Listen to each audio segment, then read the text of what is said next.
Salut à tous, c'est Pang de la chaîne, bienvenue sur cette vidéo, sur cette deuxième partie sur la créativité, toujours avec Lipasco. On vous a un peu parlé de différentes façons de voir la créativité. On a fini la précédente vidéo avec cette idée, vous êtes vous-même les créateurs de votre vie, donc vous êtes créatif quoi qu'il arrive. Et là, je parle bien de créateur dans votre façon d'aborder l'ensemble des éléments, la façon de vivre les choses, de filtrer. Là encore, si on reprend la notion Silva, vous êtes super créatif quand vous avez une problématique et que vous dites j'utilise le miroir de l'esprit. C'est quand même modifier et transformer un ensemble d'éléments qui peut être perçu à un moment donné pour se donner une nouvelle potentialité. C'est de la création. Vous êtes à ce moment-là créatif de vous-même, créatif de votre façon de fonctionner. Je vais avant qu'on continue là-dessus, je vais un peu continuer sur les différents éléments que j'ai trouvés intéressants. C'est Robert Stone qui disait « La créativité n'est qu'une idée créative jusqu'à son expression objective ». J'ai trouvé ça assez intéressant. Il n'y a de créativité. Au départ, vous avez une idée créative. Oui. Mais il n'y a pas de créativité si ça ne reste que dans votre tête. Donc, à partir du moment où c'est subjectif, et on revient sur cette notion de départ, tant qu'il n'y a pas une expression objective, ce n'est pas de la créativité, c'est une idée créative. J'ai bien aimé la nuance. J'ai trouvé qu'elle était assez chouette à prendre en compte. Alors, peut-être que, et là, il y a quelque chose aussi à se poser, est-ce que vous, dans votre cheminement, quand vous dites « je ne suis pas créatif » ou « pas assez créatif », est-ce que vous exprimez objectivement, donc dans le concret, les idées que vous avez ? Et si à cette réponse immédiate, vous dites « bah non, parce que c'est stupide, parce que ça n'a pas de sens, ça n'intéresserait pas », ou je ne sais pas, des choses qui sont auto-bloquantes à ce moment-là, peut-être tout simplement, vous pourriez juste tester à vous dire ce qui est aujourd'hui non exprimé réellement, comment je vais pouvoir le faire ? Amusez-vous, si c'est d'un côté un peu artistique, dessiner, faites de la musique, etc. Mais si c'est autrement, partagez l'idée, créez quelque chose, mettez en place, faites une action. Et là, on revient sur un fondement de la méthode et de façon générale, quand vous faites quelque chose, quand vous avez une idée en interne, quand vous êtes en train de vous dire « je vais changer ma vie » ou « je vais faire évoluer telle chose dans ma vie » ou « je vais construire un nouveau moi », etc., ne faut pas que ça reste là-dedans. Il ne faut pas que ça reste juste une idée. Il faut que constamment, vous vous alliez vers le concret. Il faut constamment, vous puissiez vous dire « je vais mettre en place cette idée » dans le monde réel, sinon vous restez dans le monde des fantasmes, vous restez dans le monde des idées, vous restez dans le monde qui est hyper frustrant de vous dire « ah ouais, mais j'ai eu cette idée-là, mais j'ai rien fait ». Et combien de personnes disent « ah, mais j'ai déjà eu cette idée-là, mais pourquoi lui, il y arrive et moi, j'y arrive pas ?» Lui, il a tenté, lui, il a expérimenté, lui, il a mis en pratique, lui, il a sorti l'idée de sa tête et il a allé derrière. Il y a même des gens qui disent « ah, mais je me suis fait escroquer parce que j'ai parlé d'une idée à quelqu'un et il l'a reprise ». Oui, mais il l'a reprise 3 ans plus tard. Toi, tu avais 3 ans pour le faire. Pourquoi tu ne l'as pas fait pendant 3 ans ? Oui, mais c'était en cours. C'était en cours de quoi ? Tu as fait quoi ? Pourquoi lui, en 6 mois, il a réussi à faire ce que toi, tu n'as pas fait en 3 ans ? Et c'est là où c'est intéressant. Il n'y a de créativité qu'à partir du moment où ça devient du réel. Si c'est juste des idées, tout le monde a des idées. Tout le monde peut passer sur des idées. Tiens, j'ai une guêpe qui est en train de vouloir communiquer avec moi. Et à ce moment-là, il y a toujours cette notion à prendre en compte. C'est quand vous écoutez des gens, on a toujours l'impression qu'ils ont 1001 idées. Moi, je trouve ça génial. Et quand tu dis, super, tu fais quoi pour le faire ? Là, il n'y a plus rien. Et on en est vraiment là. C'est comment je peux gérer ma créativité ? Mettez-le en action. Est-ce que tu as des exemples à ce sujet-là de personnes ou peut-être des souvenirs de personnes qui t'ont dit « ah, je vais faire ça, je vais faire ci », et au bout du compte, ils n'ont jamais rien fait. Et tu as des gens qui, eux, très rapidement, ils rentrent dans le concret. Ils ont une idée, ils font. Ils ont une idée, ils font. Est-ce que tu as déjà rencontré des personnes comme ça Bert Goldman était comme le deuxième exemple. Le moment que... Moi, je me rappelle un moment, il était en plein cours et on discutait quelque chose au dîner. Je lui ai donné une idée. Ah, il dit, ça c'est intéressant. Et le prochain jour, c'était dans le cours. Il avait converti en exercice, il expliquait le concept comme si c'était toujours dans le cours. Donc, oui. Donc, c'est très intéressant parce qu'en fait, ça fait demander, c'est qui la personne créatrice? C'est la personne qui a eu une idée géniale ou c'est la personne qui l'a pris et l'a mis en action? C'est ça. Exactement. Et moi, c'est ça que j'ai. Tu vois, c'est une phrase que j'ai mis un point d'exclamation. Je me suis dit, ça, c'est vraiment une vraie réflexion. Souvent, on pourrait se dire, ouais, mais non, mais l'idée est, la personne a créé celle qui a fait l'idée. Alors que, effectivement, je pense que l'idée n'a de sens que si elle devient réelle, et la création, quand il y a objet de création et pas simplement l'idée de la création, bah, la créativité, elle est là. Alors ouais, c'est un peu compliqué. L'idée serait les deux. Si tu peux être celui qui a pensé et celui qui le met en action, c'est bien. Mais il y a des choses à se poser. Donc, allez dans cette... Là, si vous regardez ce podcast, pensez à ça. Vous avez des idées, tentez. Ça fonctionne, c'est bien. Ça fonctionne pas, c'est bien aussi. C'est pas parce que ça fonctionne pas aujourd'hui que ça fonctionnera pas demain. Mais au moins, vous pouvez vous dire, tiens, bah, mon idée, il y a peut-être ça à retravailler. Il y a peut-être des axes que je n'avais pas pensé. Ce qui est bien avec le concret, c'est que l'idée, parfois, quand elle sort de l'esprit et qu'elle arrive dans la réalité, elle s'écrase. Parce que on peut avoir des super idées sur le papier. Quand on doit le mettre en place, on se rend compte que c'est pas possible. Et on le voit, j'ai rencontré il n'y a pas longtemps quelqu'un qui a fait un sabre comme dans Star Wars, où il y a vraiment un faisceau de lumière qui arrive et tout. Il est impressionnant. Il est super, il m'a montré les vidéos, mais il me dit, entre l'idée que j'ai eue, comme tout le monde, hein, de vouloir faire un sabre Star Wars et de le faire réellement avec une illusion 3D, etc., il est super bien fait, son truc, il est incroyable. Mattel était intéressé, pour te dire, tu vois, même les gros groupes étaient intéressés par son truc, mais il me dit, moi, je pensais que ça allait être simple, j'ai mis 5 ans à le mettre en place. Waouh! Parce qu'en fait, c'est pas du tout simple. Donc, il a dû complètement remettre en question et changer complètement l'idée qu'il avait de départ.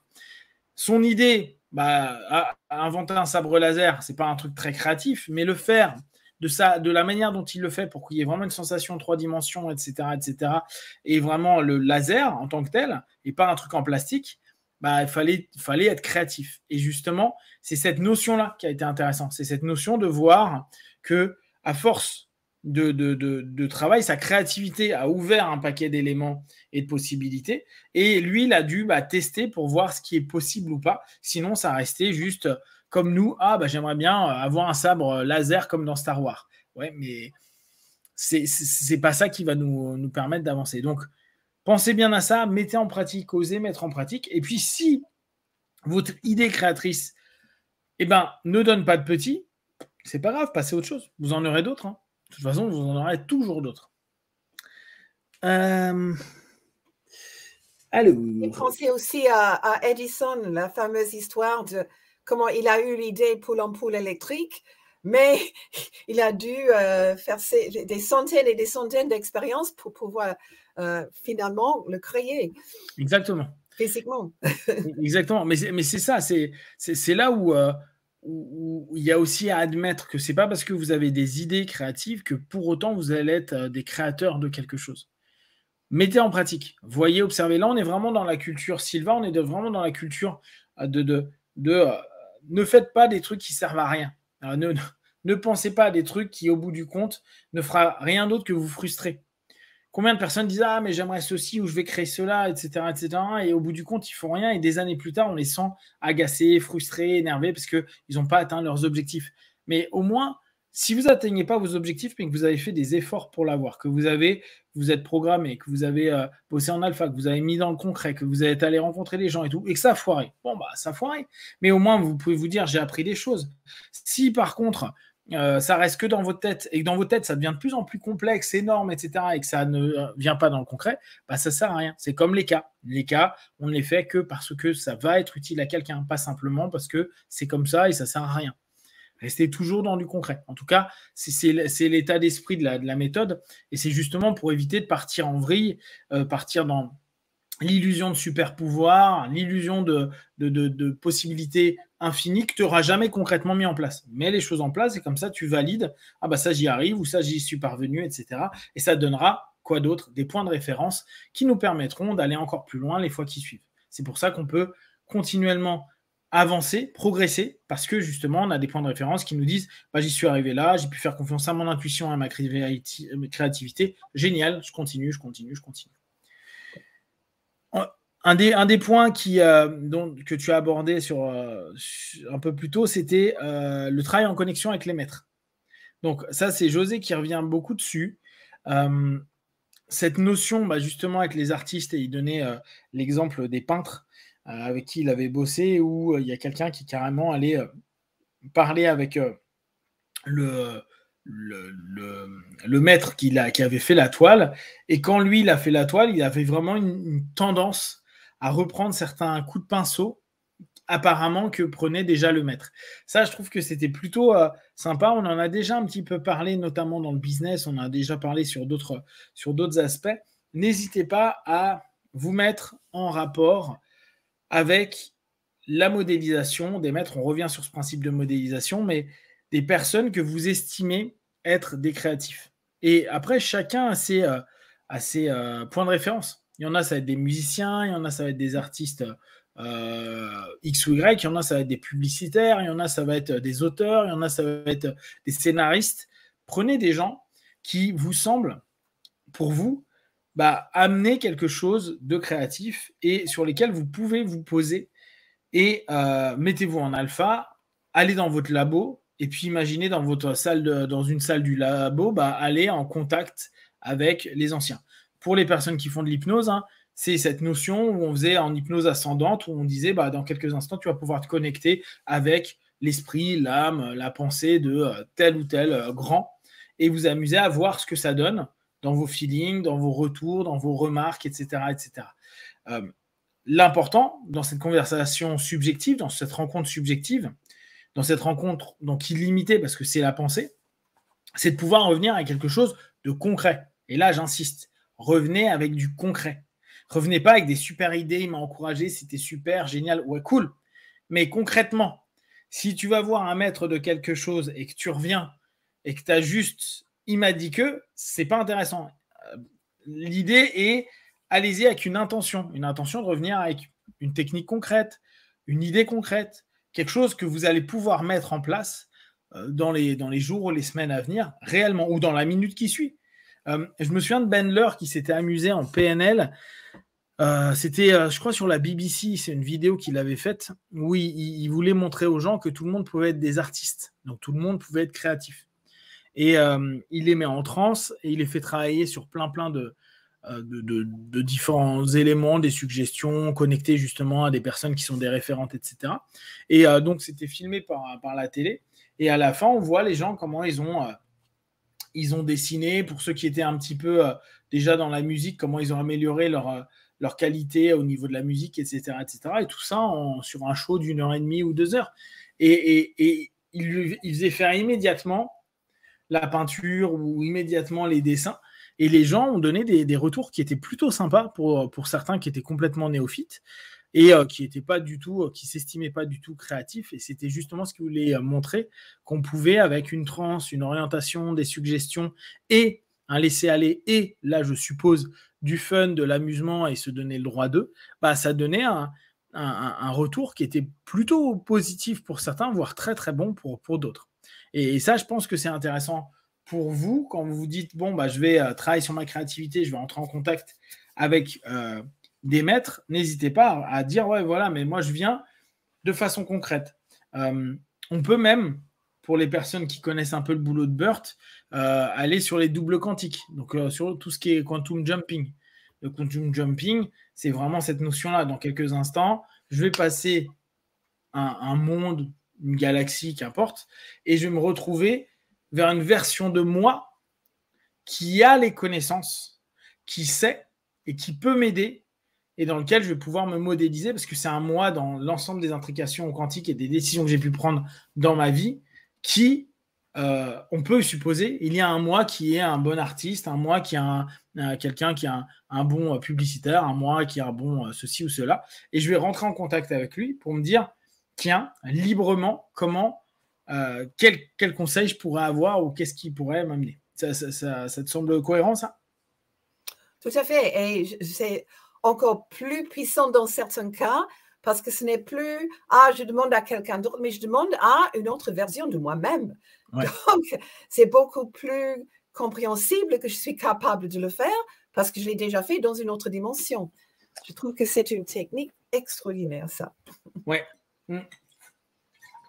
Moi, c'est un des points que j'aime bien là-dessus parce que en réalité, on ouvre simplement notre champ de perspective de nous-mêmes.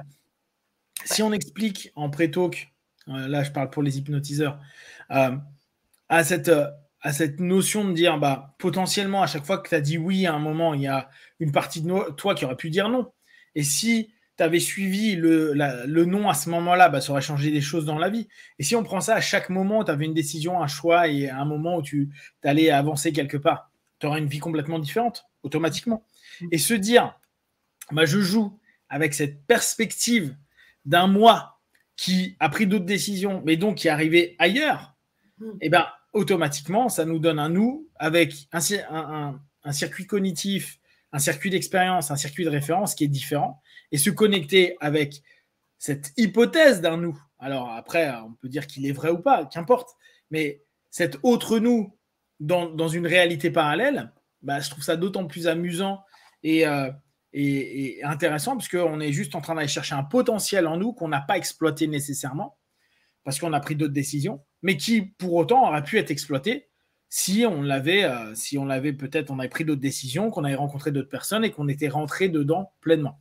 Et ça a un côté plutôt amusant, sympa et plein de potentiel, parce que ça réactive des potentiels qu'on a en nous, qu'on a peut-être éteints, qu'on a peut-être endormis, qu'on n'a peut-être pas osé mettre en avant pour plein de raisons de vie, et ça donne des très très belles, des très très bons retours. Qu'est-ce que j'avais de trucs sympas? Oui, alors, après, sur la fin des vidéos, ils sont beaucoup revenus pour travailler tout ce qui était créativité sur les peg words, donc les mots j'ai du mal avec les mots. En français, mots-clés de mémoire, mais Voilà. pegs, les memory pegs, c'est beaucoup plus apte, quoi. Exactement. Et il revenait beaucoup dessus pour notamment travailler tout ce qui était imagination. Je me souviens que ça, c'était un des trucs que j'avais bien aimé, que tu avais super bien expliqué pendant le cours instructeur, où tu avais vraiment insisté sur le fait de dire, mais bossez-les plus pour votre créativité. Et il y a une vidéo de Ed qui est en train de faire les memory pegs, et c'est assez intéressant, parce que bah, il fait comme toi, tu vois, il explique à chaque fois, bon, bah voilà, dans le thé, j'imagine, c'était quoi une voiture, voilà. Imaginez une voiture dans le truc, en train d'atterrir dans le thé, de rebondir dans le thé, etc., etc. Et donc, il faisait des histoires. Et là, dès lors, effectivement, on développe l'imagination, on développe la créativité, parce que on se donne, et puis on développe le fun, et ça, je trouve que tu avais bien insisté dessus, et je trouve que c'est hyper pertinent. Les clés de mémorisation, c'est vrai qu'il y a des moments où on pourrait se dire, ok, bon, c'est cool, jusqu'à 20, j'ai des clés. Mais dans l'absolu, au quotidien, à quoi ça peut me servir? En fait, ça vous sert plus dans le jeu que vous allez faire pour créer, vous donner des idées et vous ouvrir complètement avec des choses qui peuvent être absurdes, mais dès lors assez drôles, donc c'est amusant à faire. Et cette absurdité, ça prouve que vous êtes en train de développer votre créativité. Plus vous allez chercher des éléments, et Lille avait bien expliqué une fois en cours, où elle dit, ça fait des années que de 1 à 20, on me donne les mêmes, quoi. Au bout d'un moment, on me redonne au même numéro les mêmes mots. Et parfois, pour s'en souvenir, elle est obligée de refaire des trucs un peu plus fun pour bien faire émerger, parce qu'on lui a dit tellement de fois à 3 chats que, au bout du compte, le chat, entre le chat qui ronronne, qui dort, qui s'amuse, puis au fur et à mesure, le chat, il est devenu en train de faire plein de choses, quoi. Et ça, c'est plutôt assez intéressant de voir cet aspect-là pour développer la créativité. N'hésitez pas à rentrer dans des mondes. Et alors, si vous voulez pas le faire par les memory pegs, n'hésitez pas à jouer, à vous mettre en alpha, prendre un bouquin de science-fiction ou autre, et amusez-vous à créer, à prendre une phrase ou deux d'un peu descriptive, et imaginez-vous à vous rentrer dedans, à complètement construire un monde autour de la description qui est proposée. Vous allez voir que c'est un super moyen. Maintenant, je sais que les gens lisent un petit peu moins, mais c'est un grand moyen pour tout à chacun d'avoir plus d'imagination. Aujourd'hui, tu regardes Le Seigneur des Anneaux, tu vois à peu près comment sont les bonhommes. Avant, tu lisais Tolkien et tu étais obligé d'imaginer. D'ailleurs, pour les gens qui aiment imaginer, préfèrent lire les bouquins, parce que quand ça arrive au cinéma, ils ne s'étaient pas imaginé la tête du personnage comme ça. Ils n'avaient pas imaginé les choses de la même façon. Donc, lire et se plonger dedans, c'est un super moyen créatif pour votre esprit et donc pour votre imagination, et ça ouvre plein d'opportunités sur ce que vous allez faire après dans les travaux Sylva de façon générale. Et en plus, ça révèle aussi que pour être créatif, on n'est pas obligé d'avoir créé les premières idées soi-même. Parce que les gens qui disent « Ah non, j'ai pas de créativité », si on lit un livre, l'auteur nous a déjà créé cette histoire. Mais vous, quand vous lisez, vous allez le recréer de votre propre façon.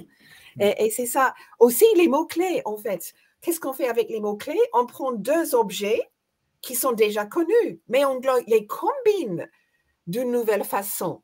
Et je crois que c'est ça que les gens doivent comprendre. On n'est pas supposé être créatif dans le sens que on est Dieu, on crée le monde, on crée l'univers, etc. Mais et justement, en anglais, on dit souvent there is nothing new under the sun. Il n'y a rien de nouveau sous le soleil. Mais il y a des multitudes de nouvelles façons de les combiner. Donc, vous n'êtes pas du tout obligé d'inventer quelque chose qui n'a jamais existé, mais vous pouvez prendre quelque chose qui existe et quelque chose d'autre et les combiner d'une façon que jamais personne d'autre a pensé. Et ça, c'est aussi la vraie créativité. Exactement, mais pour revenir sur la créativité et les gens qui douteraient encore de la créativité, si on prend les livres et ou les films ou les séries, qui n'anticipe pas ce qui pourrait se passer? Il y en a plein, quand ils commencent à suivre des trucs, ils se disent « Ah, mais je pensais que, je croyais que, mais là, je me suis fait avoir. » Souvent, il y a dans les séries, ils font maintenant des cliffhangers, donc des pics. À la fin, on se dit « Ah, il va se passer un truc de fou », puis ils arrêtent la saison ou la série ou je ne sais plus quoi à ce moment-là.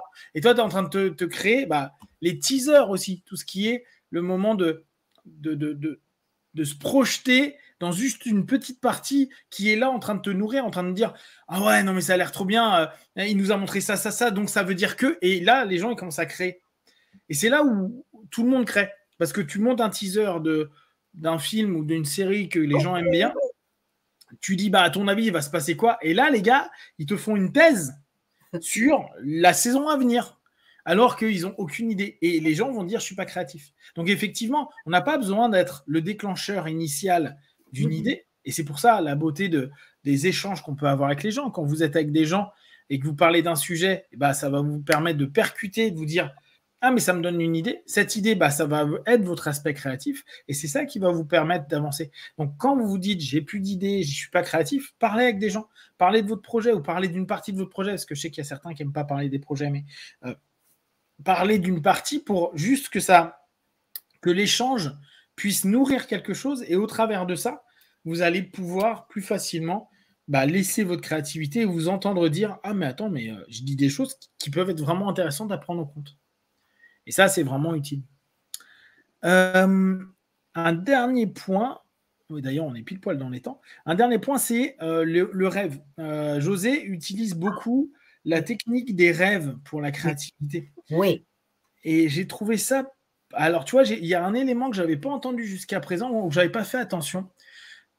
Il dit, au départ, vous allez voir les rêves, vous pouvez faire un truc en plus qui est d'abord de demander à rêver en noir et blanc, puis après en couleur. Et j'ai bien aimé cette notion de variable pour commencer à se dire, je prends de plus en plus possession de mes rêves et je suis de moins en moins passif dans les rêves. Et j'ai bien aimé cette idée, se dire, sur le premier, me souvenir d'un rêve, mais le souvenir en noir et blanc. Puis le lendemain, me souvenir, mais en couleur. Je trouvais que c'était pas mal comme notion que j'avais pas forcément capté et j'avais pas testé comme ça. Moi, j'avais juste testé normal avec la couleur. Moi, en tout cas, j'ai de la couleur. Mais cette notion-là, elle est chouette comme première étape aussi. Oui, et donc lui, il l'utilise pour la créativité.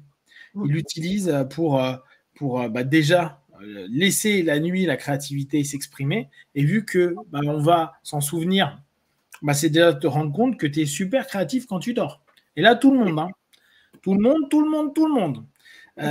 J'ai trouvé que c'était un bon point. Là encore, pour les gens qui disent je suis pas créatif, j'ai pas d'idée, j'ai pas de truc, tu rêves. Et alors donc, fais la technique des rêves, tente de te souvenir de tes rêves, et puis après de les orienter, mais dans un premier temps de t'en souvenir, ça va avoir quelque chose d'utile et de super, super intéressant. Oui. Au point où on se demande, mais d'où est venu tout ça? Est-ce que tout ça, c'est devenu de ma propre tête parce que tu as fait des aventures, tu as rencontré des gens et tout ça, tu as créé. Exactement. Exact. Oui. Non, j'ai trouvé que c'était une super bonne idée de mettre cet élément du rêve dans la créativité. Voilà globalement sur ces petits workshops. J'ai trouvé que c'était intéressant. C'était sympa comme manière d'aborder les choses. C'est rigolo d'entendre Robert expliquer comment il a écrit ses bouquins et dire que lui, il se prend jamais la tête quand il a plus d'idées, il arrête, il se barre et il revient le lendemain. Il se prend vraiment pas la tête en fait. Il n'était pas du tout en train de se dire faut que je trouve la suite. Il se mettait, en gros, il était beaucoup dans détente, relâchement, relaxation. Et je me remets en alpha le matin et puis il y aura les idées qui vont venir. Et je trouve que c'est des bonnes idées. C'est ça, sympa d'avoir écouté aussi Nelda qui parle de sa manière de percevoir les choses. C'est un workshop très sympa, très très sympa. Après, bon, il y a des trucs qu'il a rajoutés où j'ai pas trop compris, tu vois, type les alpha breaks pour faire des breaks en alpha. Bon, je voyais pas trop pourquoi il le mettait dans créativité, mais sinon, mis ça, c'était un bon cours. Oui, parce que sinon, si on essaie de trop efforcer la créativité, on va se créer des blocages. Donc, un alpha break, on lâche prise, on laisse les choses couler. Oui, c'est ça, c'est vraiment mettre en pause un petit peu. Et donc, la prochaine fois, je ne sais pas ce qu'on va aborder. Je me tâte entre Choose Success, je ne l'ai pas encore regardé. Il y a Self-Management. Après, il y a Sport, il y a Weight Loss et il y a Wellness. On en a encore quelques-uns à faire qui sont assez sympas. Donc, je verrai en fonction de. Je vais en prendre un, puis je vais le regarder, puis on fera ça la semaine prochaine. Si vous avez des questions, vraiment, vous n'hésitez pas à les partager sur Facebook, YouTube. On y répondra le plus rapidement possible. On rappelle, là, nous, on est le 27 juillet, donc qu'au mois d'août, il y a le live Silva, il y a la méthode Silva à Paris en présentiel, du 27 au 30 août 2022. Il y a le 27 au soir, une réunion pour les anciens. D'ailleurs, les anciens, ils doivent s'inscrire ou pas? Je pensais à ça la dernière fois. Ils doivent s'inscrire? Non, on peut venir comme ça, parce que si on doit s'inscrire, on ne peut pas venir. Non, c'est toujours la surprise. On n'est pas du tout, vous pouvez simplement arriver. Si vous voulez me prévenir que vous voulez arriver, très bien, ça fait plaisir, mais ce n'est pas du tout obligatoire. Ok, nickel. Donc, n'hésitez pas à venir. Il reste encore des places là pour l'instant. Tu m'avais dit que ça se remplissait bien. Ça commence à se remplir très rapidement. Bientôt, si ça continue comme ça, je serai obligée de dire plus de place pour les anciens parce que je ne veux pas refuser des nouveaux. Et même avec une grande salle, on va quand même être nombreux. C'est bien. Yes. Oui, c'est une bonne chose. C'est une très bonne chose. Présentiel, les gens. En présentiel, enfin. Donc voilà, au niveau je regardais tout à l'heure, au niveau du sondage, ça n'a pas évolué. Tu sais ce qu'on fera? On va attendre la fin du prochain séminaire. On enverra directement aux jeunes diplômés pour qu'ils répondent d'ici une semaine, 2 semaines, etc. Et puis ce qui serait bien, c'est que fin septembre, je commence à faire les bilans de tout ça. Et puis on pourra déjà envoyer, tu vois, là on était à 338. Si on arrive autour de 370 ou même 400, ça serait cool. Et comme ça, on pourrait envoyer en traduction en anglais à la Silva International pour voir comment ils réagissent avec ça et si ça leur donnerait l'envie qu'on généralise cette enquête-là. D'accord ? Nickel. Eh bien, comme d'habitude, si vous voulez contacter Lee, vous pouvez le faire sur la méthodesilva.com. C'est ça, hein? C'est .com. Oui. Ou bien par mail, laméthodesilva@gmail.com. Yes. Et comme d'habitude, de tout ce qu'on propose, ne prenez que ce qui est bon et juste pour vous. Testez, observez, analysez et concluez. Be one. Ciao, ciao. Ciao.